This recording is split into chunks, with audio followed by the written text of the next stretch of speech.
VT de abertura Educação à Distância.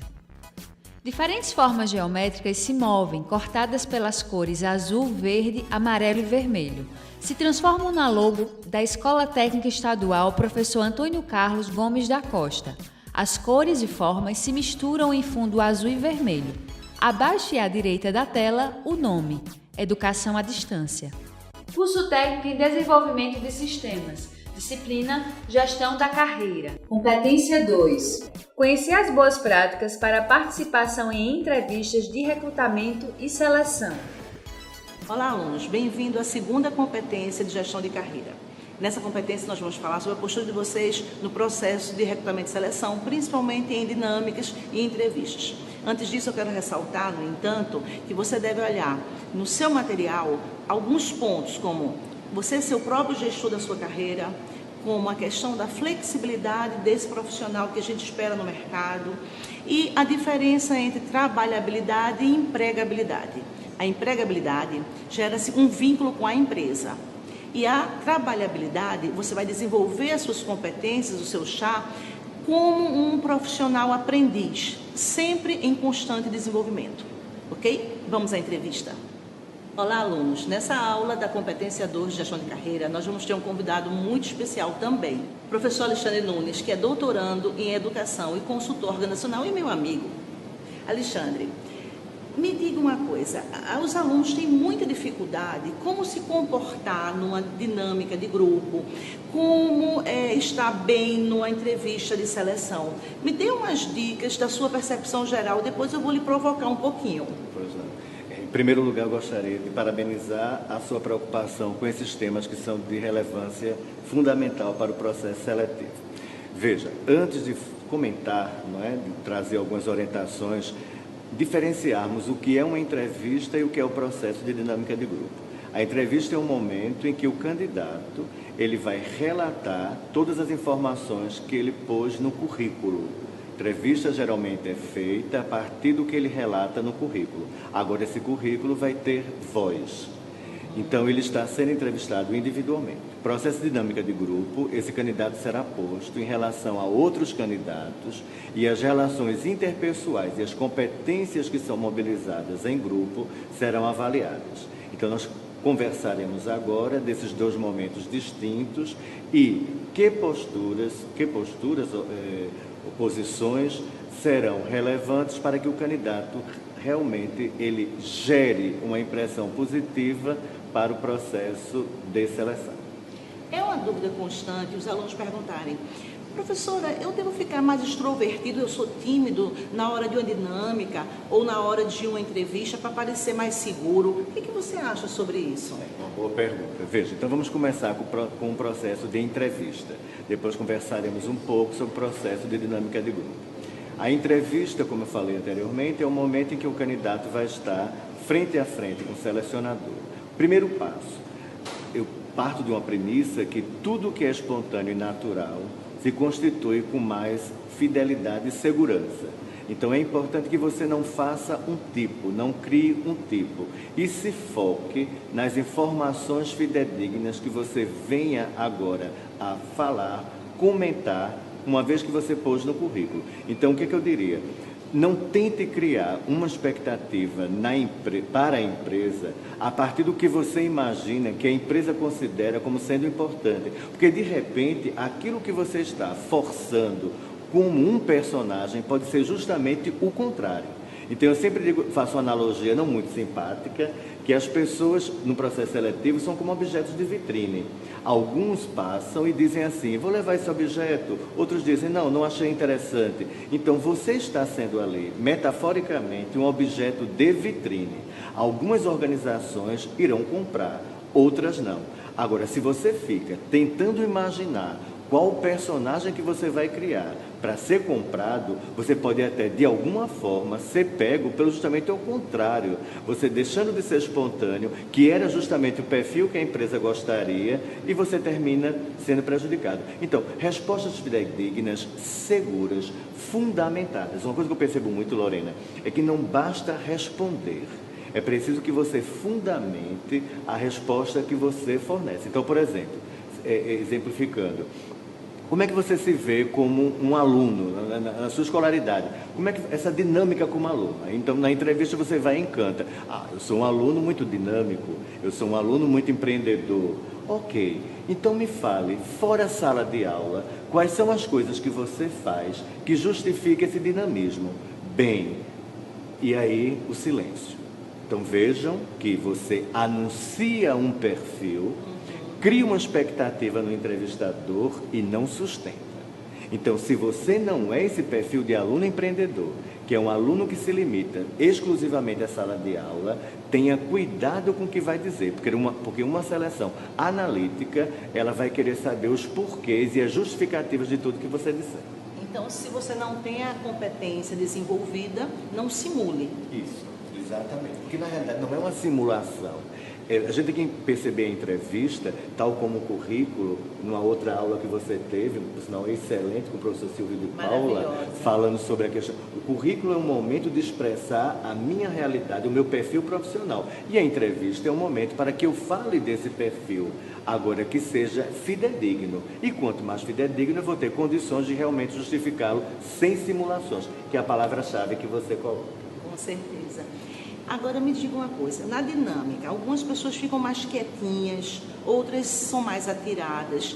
E o que você acha que a pessoa deve realmente colocar ali naquele momento? Se ela é tímida, ela deve colocar-se como tímida mesmo. Se ela é extrovertida, ela deve colocar como extrovertida. Ou tentar forçar um pouquinho para, na dinâmica, ser mais proativo e interagir melhor com as pessoas. Perfeito. Excelente pergunta, fico muito feliz pelo grau de complexidade, né, de importância e de relevância das suas questões. Veja que coisa interessante, não é? Agora saímos da entrevista, estamos em grupo e algumas questões serão feitas e você vai interagir não só com o entrevistador, como as pessoas que estão concorrendo com você. E eu gosto muito de metáfora, Então, por exemplo, você recebe, porque a metáfora ajuda a associar a compreensão. Você está em casa, uma visita chega, você está nos seus aposentos mais privativos. Quando você vai receber essa visita, você tende a arrumar-se. Então eu diria o seguinte, entre uma simulação que se distancia de mim e uma arrumação que fala melhor de mim, você pode pensar nessa perspectiva. Então, por exemplo, se eu sou uma pessoa que tenho dificuldade de expressão, eu não vou me colocar numa posição que eu tenha que dar um discurso ali, porque aí eu não vou segurar, eu não vou terminar bem. Eu vou anunciar essa pretensa necessidade de falar muito, não vou dar conta disso. Agora, entre um discurso e a omissão da fala, você tem que verificar o que é que você pode fazer, no melhor que você pode fazer, e tem que se posicionar de forma segura. E Lorena, é só uma diferenciação. Como a minha formação é em psicologia, mostra a diferença do tímido e do reservado. O tímido, ele tem vontade, tem desejo, mas ele não consegue. O reservado, ele flui. Da forma dele, ele fala, se expressa, sem uma necessidade de não fazer um papel que não corresponde à realidade. Muito bom, Alexandre, muito obrigada. Está sendo esclarecedor, eu acho que por demais, e os alunos devem estar adorando também, como eu. Eu queria saber agora sobre aquelas perguntas capciosas. Chega na entrevista, está lá o candidato, fale sobre si mesmo. Muita gente trava. O que a gente deve fazer nesse momento? Ótimo. Veja, interessante que a gente tem que pensar. Estamos fazendo entrevista de emprego para emprego corporativa. Não é psicoterapia e não é conversa de mesa de bar. Então, alguns aspectos, eles não precisam ser postos. Por exemplo, acontece muito na minha experiência, pessoas que utilizam o processo de entrevista para uma terapia e trazem componentes de questões e conflitos familiares, questões e conflitos pessoais. Então, o que a empresa quer saber é o seguinte, traça um pouco do teu perfil, pontos que você consegue trazer fortes, pontos que você está em processo de desenvolvimento. Então, você não vai para uma entrevista falar mal de você, mas você pode dizer, por exemplo, um ponto forte, eu sou uma pessoa muito focada, mas eu preciso me disciplinar um pouco em termos de horário e estou trabalhando para isso. Porque se a empresa pergunta, ela quer ouvir. Se você se omite de colocar um ponto a melhorar, então não pense, mesmo que a empresa utilize na entrevista pontos fracos, pense nesses pontos fracos como pontos a melhorar. Então, se você diz, vou simular uma resposta agora que não é bem-vinda. Pontos fortes, eu sou honesto, sou trabalhador, sou obstinado por resultados. Pontos fracos, não tenho. Ou sou perfeccionista. Ou então né? sou perfeccionista, Nossa, sou exigente. todo mundo é exigente, todo mundo é perfeccionista. Exatamente. Então você pode, até na resposta, deixar bem claro, eu diria até que esse ponto fraco seria um ponto a desenvolver. Estou trabalhando em relação a isso. Isso vai gerar uma segurança muito grande para a empresa. Isso vai mostrar que você tem uma consciência crítica de si mesmo, não se acomoda com os pontos que precisam ser melhorados e está em movimento de trabalho. E se conhece, né? A gente falou tanto sobre o autoconhecimento durante a disciplina e é um ponto realmente para a gente focar. Se eu não me conheço, eu não me percebo, como é que eu vou me trabalhar? Exatamente. Tem uma outra pergunta que eu acho interessante que as pessoas param um pouquinho diante dela. Faça uma avaliação do seu perfil profissional no último emprego, no emprego atual. E aí a pessoa fala e depois você pergunta assim, me dê uma nota. Como é que você se sai de uma dessa, Alexandre? Perfeito. Eu vou usar e vou responder em termos de orientação, logicamente salvaguardando os contextos, e vou usar a matemática, né? Então, vou pedir emprestado da ciência matemática uma forma. Veja, eu trabalho muito com a questão dos extremos. Extremos para o inferior, extremos para o extremo superior. Então, eu sempre digo, Lorena, que entre um extremo inferior e um extremo superior tem um leque de possibilidades. Você se atribuir notas muito baixas, você está dizendo para a empresa, não me contrate. Você se atribuir notas no extremo da excelência, você está dizendo, eu não tenho mais o que aprender, eu sou perfeito. Então, calcula aí um 8, 9, um 9,5. Agora, sempre é interessante você dizer, por exemplo, simulando mais uma vez, eu me dou um 8,5, um 9, mas em processo de busca de um 10. Ok, boa dica. Para a gente fechando essa entrevista que está tão gostosa, como é que as pessoas podem fazer, enquanto candidatos, para controlar um pouco a ansiedade, o nervosismo? Porque tem gente que tem as competências desenvolvidas para aquele cargo e chega na hora e não consegue realmente mostrar isso durante o processo de seleção, seja na entrevista, seja na dinâmica. Como controlar um pouco a ansiedade e o nervosismo? Perfeito. É muito relevante. Existe uma questão que nós percebemos, que é a questão do amadorismo. Se eu estou no universo corporativo, o universo corporativo exige performance.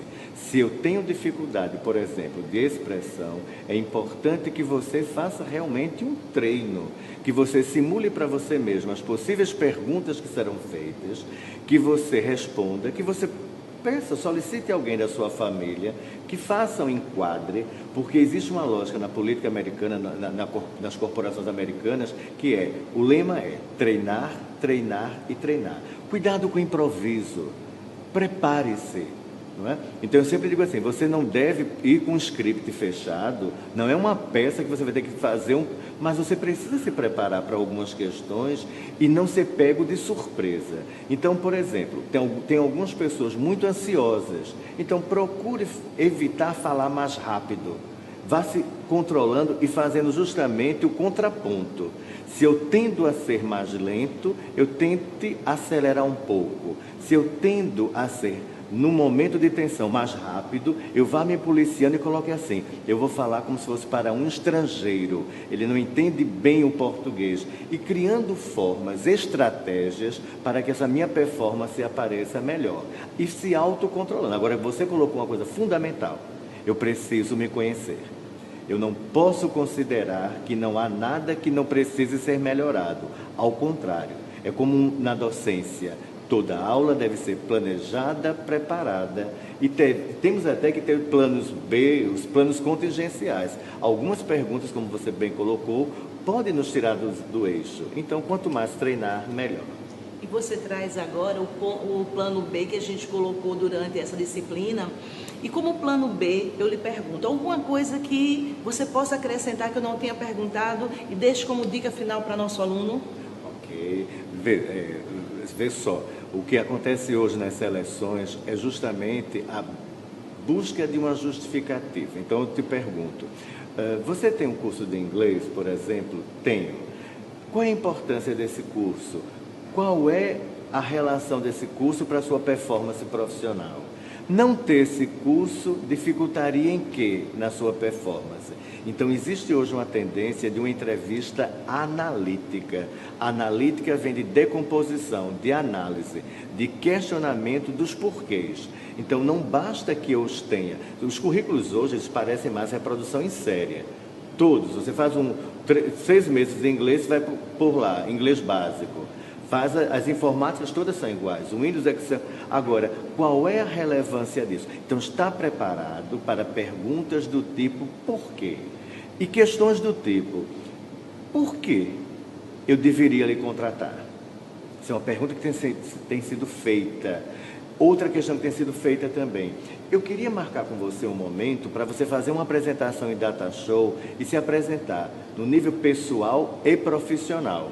Então, ali está sendo avaliado o seu nível de criatividade, o que é que você vai selecionar como informação. E eu sempre digo, se é corporativa, é entrevista corporativa, eu já vi apresentações que a pessoa gastou muito tempo, ela fez até uma coisa interessante, criativamente, ela colocou fotos da infância, da adolescência e do momento atual, mas deu muita ênfase na vida pessoal. Então, traz uma trajetória enfocando a questão profissional de como você está, de como você gostaria de estar daqui a um certo tempo, para mostrar que você é uma pessoa em movimento. Ok. Alexandre, muito obrigada. A gente fica por aqui com essa aula, lembrando, esse profissional que o Alexandre falou, que nós conversamos agora, é o profissional proteano, aquele que tem flexibilidade, aquele que tem adaptabilidade, aquele que faz a gestão da sua carreira e aquele que tem o desenvolvimento contínuo como foco. Sucesso! Som direto, Denis Ramos. Imagens, Camila Silva, William Oliver. Interpretação de Libras, Rafaela Briani. Audiodescrição, Jonara Medeiros Siqueira. Produção de vídeo, Joana Rodrigues. Ilustração, Isabela Oliveira. Edição, Guilherme Cabral. Danilo Albuquerque. Professor autor, Lorena Bezerra. Design educacional, David Souza Nascimento. Maria de Fátima Duarte Angeiras. Renata Marques de Otero. Terezinha Mônica Sinício Beltrão. Coordenação do curso, Anderson Elias. Coordenação executiva, George Bento Catunda. Coordenação geral, Paulo Fernando de Vasconcelos Dutra. Videoaula produzida em julho de 2013. Conteúdo produzido para os cursos técnicos da Secretaria Executiva de Educação de Pernambuco, em convênio com o Ministério da Educação, Rede ETEC Brasil.